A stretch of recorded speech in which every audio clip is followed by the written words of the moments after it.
ክቡራን የአፍሪካ ሬኔሳንስ ቴሌቪዥን ተከታታዮች እንደምን አላችሁ? የግንቦት 15 ቀን 2018 ዓ.ም የቅዳሜ ምሽት ዜናዎቻችንን ወደ እናንተ እናደርሳለን። አብሬያችሁ የምቆየው ጽዮን ላይ ኩነኝ። በቅድሚያም አርዕስተ ዜናዎቹን እንሆ። የአረብ ሊግ እስራኤል እያደረገችው ነው ባለው የአፍሪካ ቀንድ ቀጣና ጣልቃ ገብነት ላይ ጠንካራ ማስጠንቀቂያ ሰጠ። የቡና ምርት በ5 ዓመት ጊዜ ውስጥ የ3 እጥፍ ጭማሪ ማሳየቱን የኢትዮጵያ ቡናና ሻይ ባለስልጣን አስታወቀ። የተባበሩት መንግስታት ድርጅት የኒውክሌር ስምምነት ግምገማ ጉባኤ ያለ ስምምነት ተጠናቀቀ። ወደ ቀዳሚው መረጃችን ስናልፍ የአረብ ሊግ እስራኤል እያደረገችው ነው ባለው የአፍሪካ ቀንድ ቀጣና ጣልቃ ገብነት ላይ ጠንካራ ማስጠንቀቂያ ሰጥቷል። የአረብ ሊግ በእስራኤል በኩል በአፍሪካ ቀንድ ቀጣና በተለይም መግለጫው ሰሜናዊ ሶማሊያ ሲል የገለጸው ነገር ግን ላለፉት ከ30 በላይ ዓመታት ሶማሊላንድ ተብሎ በሚጠራው ክፍል አካባቢዎች እያደረገች ነው ያለውን ወታደራዊና ዲፕሎማሲያዊ ጣልቃ ገብነት ተቃውሞ መግለጫ አውጥቷል። መግለጫውን ያወጡት የአረብ ሊግ ዋና ጸሐፊ ግብጻዊ ዲፕሎማት አህመድ አቡ አልጋይት ናቸው።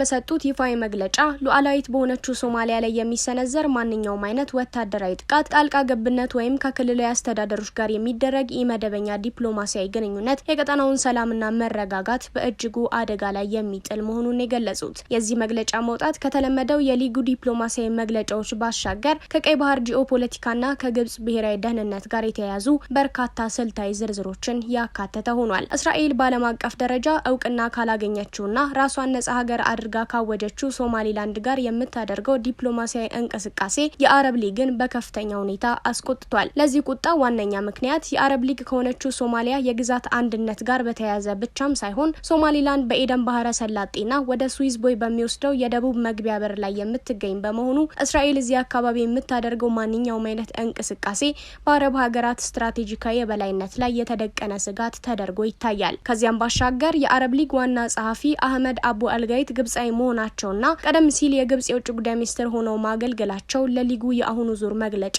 ተጨማሪ ፖለቲካዊ ክብደት ሰጥቶታል። ግብጽ በእስራኤል የአፍሪካ ቀንድና የቀይ ባህር ጣልቃ ገብነት ላይ ያላት ጽኑ ተቃውሞ ከራሷ ብሔራዊ ደህንነት ጋር የተያያዘ መሆኑ በአንድም በሌላ መንገድ በተለያየ ጊዜ የተገለጸ አቋሟ ነው። በተለይም ለግብጽ ኢኮኖሚ ዋነኛ የገቢ ምንጭ ሆነው የስዊዝ ቦይ ደህንነት የሚወሰነው በቀይ ባህር መረጋጋት ላይ በመሆኑ እስራኤል በአፍሪካ ቀንድ አካባቢ ወታደራዊ ወይም ዲፕሎማሲያዊ ተጽዕኖን ካስፋፋች የግብጽ የባህር ላይ የበላይነትና የኢኮኖሚ ደህንነት አደጋ ላይ ሊጥል እንደሚችል በግብጽ በኩል የሚታመን ነው። ከዚያም ባሻገር ካይሮ እስራኤል በአፍሪካ ቀንድ ሀገራት በተለይም ከኢትዮጵያ ጋር ካላት ታሪካዊ ግንኙነት በተጨማሪ አሁን ደግሞ በሶማሊላንድ በኩል የምታደርገው መደላደል የግብጽን ዲፕሎማሲያዊ ተጽዕኖ ለመቀነስ የሚደረግ ስልታዊ ከበባ አድርጋ እንደምትመለከተው ከዚህ ቀደም ዘናሽናል የተሰኘው የኤምሬቶቹ ጋዜጣ አስነብቦ እንደነበር የሚታወስ ነው። በአህመድ አቡ አልጋይት የተመራው የሊጉ መግለጫ እንዳነሳው ከሆነ መሰል ወታደራዊና ዲፕሎማሲያዊ እርምጃዎች በቀጠናው ላይ ያለውን የጸጥታና የኃይል ሚዛን ያዛባሉ።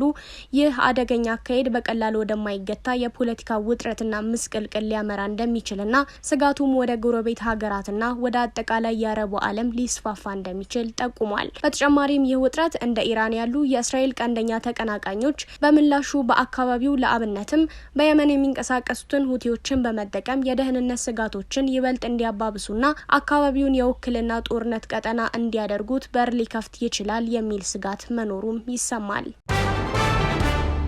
የቡና ምርት በ5 ዓመት ጊዜ ውስጥ የ3 እጥፍ ጭማሪ ማሳየቱን የኢትዮጵያ ቡናና ሻይ ባለስልጣን አስታወቀ። የኢትዮጵያ ቡና ምርት ባለፉት ጥቂት ዓመታት በተከናወኑ የለውጥ ስራዎች ከፍተኛ እድገት እያስመዘገበ እንደሚገኝ የባለስልጣኑ ዋና ዳይሬክተር አዱኛ ደበላ መግለጻቸውን ስፑትኒክ አፍሪካ ዘግቧል።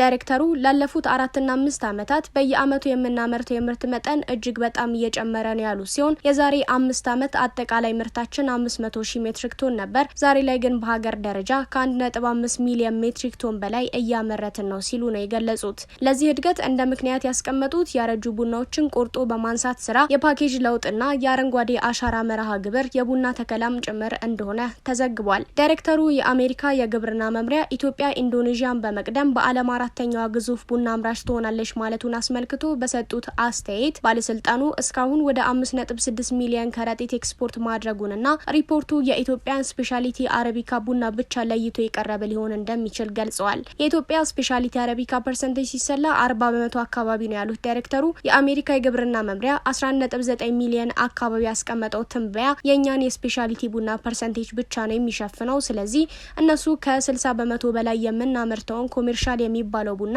በዚሁ ስላልተካተተ ነው እንጂ ከቪየትናም ቀጥለን 3ኛ ትልቅ ቡና አምራች ሀገር ነን ያሉት። የተባበሩት መንግስታት ድርጅት የኒኩሌር ስምምነት ግምገማ ጉባኤ ያለ ስምምነት ተጠናቀቀ።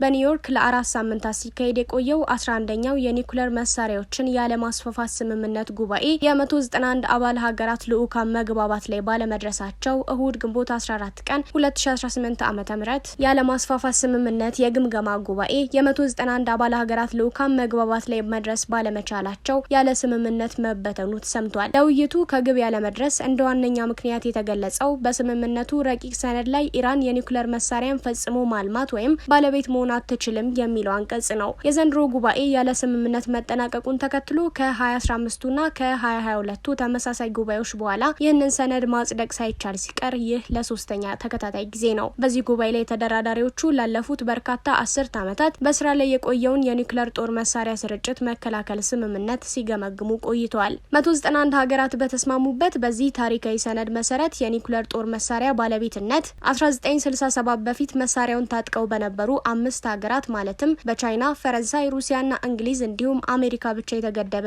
እንዲሆን ያስገድዳል። ይሁን እንጂ በአሁኑ ወቅት ከነዚህ ሀገራት ውጪ ህንድ፣ ፓኪስታን፣ እስራኤልና ሰሜን ኮሪያን ጨምሮ ሌሎች ሀገራት የኒኩሌር መሳሪያ ባለቤት መሆን ችለዋል። የስቶክሆልም ዓለም አቀፍ የሰላም ምርምር ተቋም ያወጣው መረጃ እንደሚያሳየው እስከ ጥር 2025 ድረስ በዓለም ላይ ካሉ 12241 የኒኩሌር የጦር አረሮች ውስጥ 90% የሚሆኑት አሁንም በአሜሪካና በሩሲያ እጅ ላይ ይገኛሉ። ሞኢንኮ አዲሱን የቢዋይዲ ሻርክ 6 መኪና በኢትዮጵያ ገበያ አስተዋወቀ። ሞኢንኮ በኢትዮጵያ ብቸኛና ህጋዊ የቢዋይዲ ተሽከርካሪ አስመጪ መሆኑን የገለጸ ሲሆን አዲሱን የቢዋይዲ ሻርክ 6 የተሰኘውን የፒክአፕ መኪና በይፋ ለገበያ አስተዋውቋል። የቢዋይዲ ሻርክ 6 መኪና ከፍተኛ ብቃት ያለው ዘመናዊ ምቾትና የፕለጊን ሃይብሪድ ቴክኖሎጂን አጣምሮ የያዘ ዘመናዊ የፒክአፕ መኪና መሆኑ ተገልጿል። ሞኢንኮ ይህ ዘመናዊ መኪና ድርጅታችን ዘላቂ ለሆነ የትራንስፖርት ዘርፍና ለዘመናዊ አውቶሞቲቭ ቴክኖሎጂ ያለው ቁርጠኝነት በተግባር የሚያሳይ ነው ብሏል። ተመልካቾቻችን ከአፍሪካ ሬኔሳንስ ቴሌቪዥን ለቀዳሚ ምሽት የያዝናቸው ዜናዎች እኒህን ይመስሉ ነበር። ከዜናዎቹ ጋር ጽዮን ላይኩን አብሬያችሁ ቆይታ አድርጌያለሁ። ከቀሪ የአፍሪካ ሬኔሳንስ ቴሌቪዥን ፕሮግራሞች ጋር መልካም ጊዜን ተመኘው።